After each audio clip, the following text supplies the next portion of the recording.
Welcome boys and girls, Costin here with a discussion about the Legendary Lords of the High Elves. Creative Assembly has stated that they will be reworking both Tyrion and Teclis and giving them unique mechanics in the game. But the other Legendary Lords of the High Elves, which already have unique mechanics, could also use some updates as well. Think of balance changes, various updates to how they work, and fixes. So let's take them in order as they are listed in the game. Starting with Alarielle, she is one of two Legendary Lords that were made available with the Queen and Crown DLC. Now, Queen and Crown is not exactly popular these days because it's from a different era. Before, expectations and standards of what should be in a DLC changed significantly, especially with Prophet and Warlock and then going forward. So, Alarielle is kind of outdated. She has a campaign that was designed for Warhammer 2. Before Creative Assembly really did a great job with Warhammer 2 as well. Looking at her campaign situation, the problem she has is one of her main mechanics is Defender of Ulthuan. This basically means if any portion of Ulthuan is not controlled by High Elves, she gets negatives. Now, it's worse if the inner ring of Ulthuan, basically anything past the gates, is not under High Elven control, and yes, that's where your campaign starts with the inner portion of Ulthuan, both to the north and to the south over here in Attain, not under the control of High Elves. But that gets solved fairly quickly.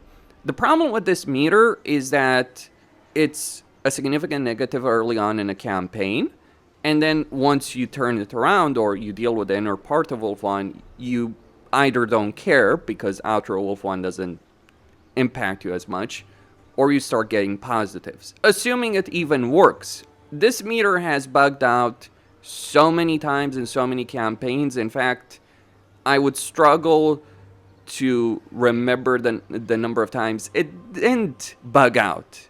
Maybe I can count them on one hand in the many campaigns that I've played as High Elves, as Alarielle specifically.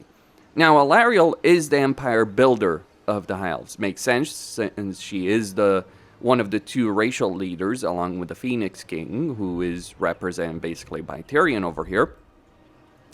But if we look at the kind of problems that Alarielle has, she has this trait that goes negative, assuming that there's more corruption in her provinces. This was clearly designed for how corruption worked in Warhammer 2. It doesn't apply anymore in Warhammer 3. Now, Creative Assembly has stated that they would consider redoing corruption and control, to which I would say that is something you don't want to touch so easily, because I'm sure you've seen by now, Creative Assembly, how easy it is to blow up your own game, considering everything. And on top of that, even if you could do it without that risk, and that risk certainly exists, the reality is there's bigger priorities with that. So this whole meter just doesn't work right now. Essentially, it's very hard to have anything other than low corruption, which just gives you control, minus corruption on a province and leadership RSIs. And it's not like having high corruption is a negative. Yes, it's a negative in terms of magic, absolutely in wound recovery time, but you get so many benefits when fighting against chaos that it's not even funny. I mean, literally having weapon strength bonus versus large dwellers below, benefits for treemen and dryads, it's a pretty big deal, as well as minus 80% recruitment cost for dryads. Alarielle's uniqueness in terms of units is the fact that she can recruit the forest spirit units, so she can get dryads, she can get treekin, she can get treemen. Before Wood Elves were reworked, she was considered the best Wood Elf campaign in the game. Also, she can take control of magical forests, which means all of Athelloren is available to her. That can be a benefit, especially since Alarielle can get a huge amount of growth through her handmaids. But before we get into the broken nature of handmaids, which, yeah, there's certainly some balance issues over there, we can look at her skill line. So her magic skill line is not exactly great. She lacks a melee skill line, makes sense. She's a caster lord. But then we look at the skill line choice. You either have Tradition Dictates or Blood and Fire. Now, the idea is that Tradition Dictates should give you more campaign benefits, while Blood and Fire gives you more combat benefits. But in reality, Tradition Dictates is also a far better combat benefit than Blood and Fire. The reason is that it gives you control in all provinces. It gives you more income from all buildings, so you can maintain more armies. It gives you handmaiden recruitment in all provinces, more capacity, more hero recruit rank for them. Gives you melee defense and local recruitment duration for Sisters of Avalorn across the entire world, so you can recruit them in 1 turn as opposed to 2. So essentially, this is actually a better combat benefit because you get more heroes and your sisters are also going to be better in combat. And you'll be able to get more of them faster. And Alarielle does have the benefit with them.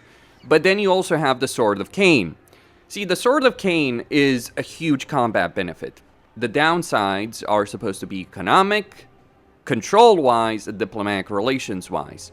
Well, guess what Alarielle has with Tradition Dictates? She gets control benefits, she gets diplomatic relation benefits, and then she has extra handmaidens, which is where things get ridiculous. Handmaidens are one of those heroes where, or one of those things in a DLC where you can say, yes, this is the power creep. You want to look at the clearest example of something in a DLC that is an inherently powerful thing is handmaidens. Not thunder barges. Handmaidens are so amazing compared to any other hero in the game. They're not the best from a combat perspective, but the campaign benefits they give you are ridiculous. Now, you don't need to play Alarielle to have access to handmaidens, but if you play Alarielle, you can increase their capacity through a special building at tier 3, as opposed to everyone else who has to do it at tier 4. And also, you can build that in minor settlements. So, it's not just the fact, the tier requirement, it's also the implication with minor settlements versus major settlements. And handmaidens are absurd. Because remember what I said about the Sword of Cain. Money, diplomatic relations, as well as control. Well, every handmaiden has the favored division, so they all give you 1 control in all provinces. Then you have the skill line choice of diplomat versus combat benefits. The diplomat is so much better because it gives you diplomatic relations +2 to all factions, 5% income from trade tariffs, and influence per turn.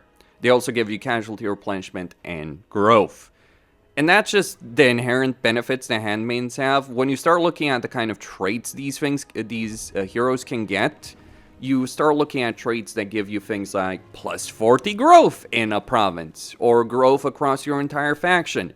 So any kind of downsides that you might have with the Sword of Cain is negated. Alarielle is flat out one of the best empire builders in the entire campaign, because she gets so much growth in her campaign, she gets so much control, she gets so much diplomatic relations that she can dictate the course of everything. And she also has the most amount of influence of any High Elf and Legendary Lord. Not instantaneous in the same way Alith Anar or Eltharion have, but more so just taking territory. She visits territory, she puts a buff on that area for a couple of turns, you keep conquering stuff, you're going to get a lot of growth, control, and influence for that.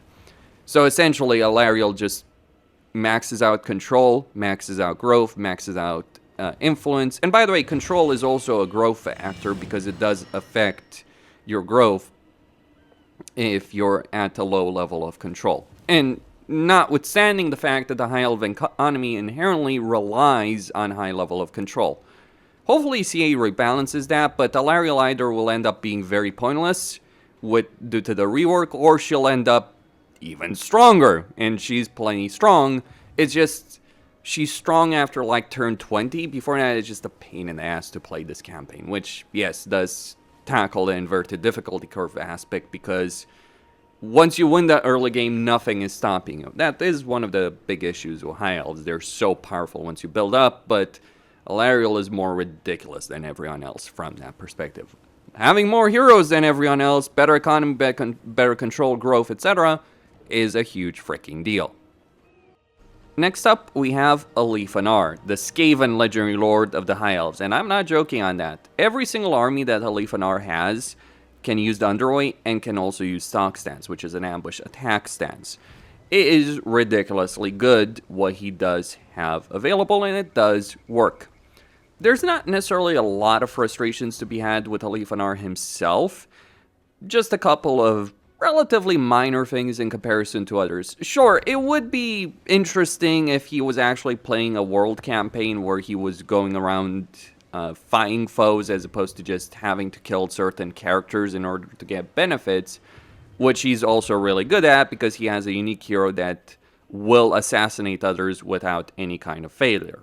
Though it is a bit annoying cooldown on that hero, the fact you can't use it in combat. You know, there is an actual model for that hero, so they could actually just give Alith Anar a combat hero exclusively to him. He's got a significant range benefit. Oh, you lose a bit of diplomatic relations with the High Elves, but you get 12% missile strength faction-wide. Well, I know what I'm going. He gets control, he gets campaign movement range after winning a battle. He's like the bastard child of the Horned Rat and Khorne. And I'm not joking. He is driven by hatred. He is driven by the desire to screw over everyone. The one problem I would say with Alith Anar is that his campaign is all about fighting Malekith and Dark Elves, but once you do that, there's not necessarily a whole lot of things to deal with because you're limited by climate. Can be fun for a short campaign, doesn't have long-term potential because of that. And then on top of that, you literally have a campaign objective to actually take the Nagaryth as a province, or the Shrine of Cain, in order to get the quest item. And you, by the way, start in the middle of the Thunderdome over here in Nagrand.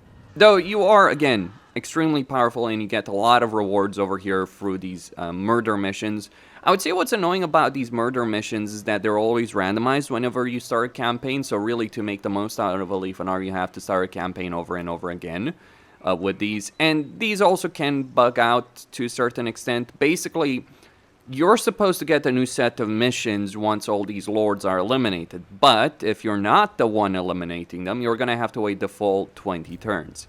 That is... Yes, that clearly is a bug, and there have been other bugs with High Elves. So, but anyway, Alith Anar works, his playstyle works, it's just more of a limited campaign than it could be, and I think there is potential for Creative Assembly to do a lot more with his campaign than it is at the moment.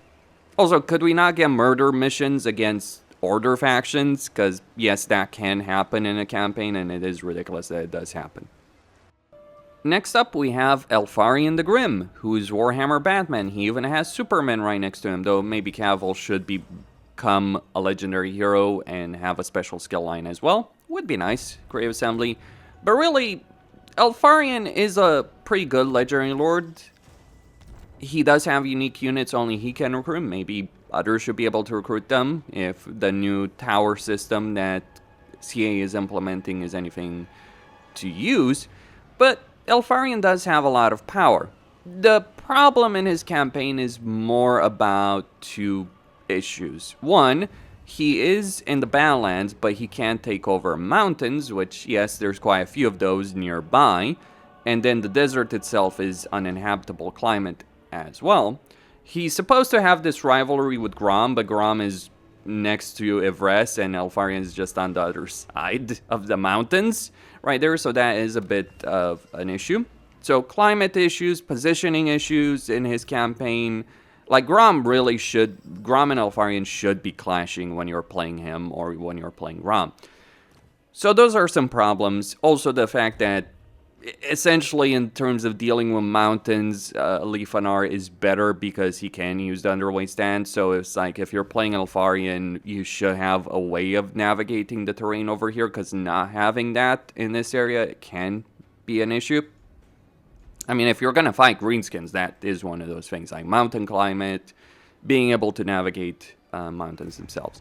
But the biggest problem, though, with Eltharion is really to do with this. The main campaign resource you have is Warden Supplies. The way you gain Warden Supplies is you capture lords in battles. Every single one of your armies has an ability to do so, Warden's Cage. The issue of Warden's Cage is if you, say, auto-resolve this battle, for instance, the chances of you doing so for auto-resolve is fairly low. I got lucky over there, but essentially you have a very low chance for auto-resolve, so it means that if you want to max out this Warden's Cage, which, by the way, you need to, then what you're really, then what you really should be doing in a campaign is just fighting every single minor inconsequential battle against enemy lords over and over again. In fact, you might just leave a faction alive just to kill their lords again and again. This is one of the reasons no one plays Eltharion in multiplayer campaigns, because no one in a multiplayer campaign is just gonna let you fight every single battle manually like that. The power is there, undeniably so, but it is the dynamic of the system as well. But on top of that, basically it means that Eltharion is more or less cheating in every single battle, because that Warden Cage is such a significant debuff for any lord to deal with. So I do think there's a better way that Creative Assembly should do that with regards to auto-resolve and with regards to the ability itself. Like, it's kind of annoying because if you're looking to capture a lord, you just basically use it when they're very low HP and then hope to kill them before that. But if you're not trying to capture a lord, you just use it whenever, and you have taken out the lord out of the fight while causing them massive damage, because they can't move, they lose a lot of armor, melee defense, and so on and so forth. So some balancing with regards to that. Really, if they fix Warden's Cage and the climate situation for Eltharion, he will have a much better campaign. Also, if Res is being split in two different provinces, one with 2 settlements and another with 3, is not exactly conducive towards the growth for High Elven settlements. That's it. I mean, Eltharion is one of those things where a couple of fixes would go a long way. Finally, we have Imrik, and really, with Imrik, the issues he has in his campaign have more to do with the inherent design of the High Elves at the moment. We'll find out how things are after the rework with regards to that, but there's only a couple of things that Imrik really could use. One is the fact that, like every other High Elven campaign at the moment, having control over Ulthuan is such a significant benefit. It's not for the landmarks of Ulthuan itself, though yes, minus 25% upkeep for dragon units is a big damn deal for Imrik in particular, but it's also the confederation of the legendary lords of the High Elves in general, because it's easier to confederate legendary lords of High Elves, or downright impossible if you don't control Ulthuan. That is certainly a problem, and yes, that is going to be fixed by the racial rework. One problem I would say Imrik has, he has a quest to confederate Kalador, which is a starting enemy for Noctilus, so that is a problem, because they might very well be wiped out by the time you even get that quest completed. And that quest doesn't start from the beginning of the campaign, it starts on turn 2. And it's this objective of taking over, occupying, looting or sacking 6 different settlements. There are ways to abuse that. I would say the biggest problem that Imrik has is he's in the Darklands, he does have a mountain climate, but he has no underway stance. Basically, if you were to take Alith Anar and give him mountain climate, he would actually handle this campaign dynamic far better than Imrik, just because of the underway. It's especially annoying when Nagashis are, because it's a high-level settlement, but navigating this province is just such a damn waste of time. Useful, because you can take it as tier 4, but all the same, just, yeah, annoying from that perspective. So that's something that they could improve. Underway stance, also maybe frozen climate as well, or giving Imrik and other legendary lords the ability of getting the climate types that legendary lords they confederate have. That is one of the things I hope Creative Assembly does with regards to the High Elf rework. Like, the way I see it with regards to climate, past turn 30, every climate that's in territories near you, or in Ulthuan in this case with regards to Imrik, should become available one way or another. And then you can have long-term campaign benefits through research or for other means that completely negate climate penalties. That is my perspective on that. But really, outside of his quest and his lack of underway, Imrik works. It's more the issues of the race rather than the issues of the Lord. He's pretty decently balanced, actually, all things considered. He gets extra nobles. Nobles are pretty good. Casualty replenishment. They're not handmaidens. They're not ridiculously broken. He has a focus on dragons. He gets those special dragons, which require you to fight some difficult battles. But all the same, I think the campaign works in most ways. It's just issues of High Elves and lack of underwrite. And that's all I had to say. I might as well have titled this video Alarielle and everyone else and what they need. But Costin here, signing out. Stay tuned for more.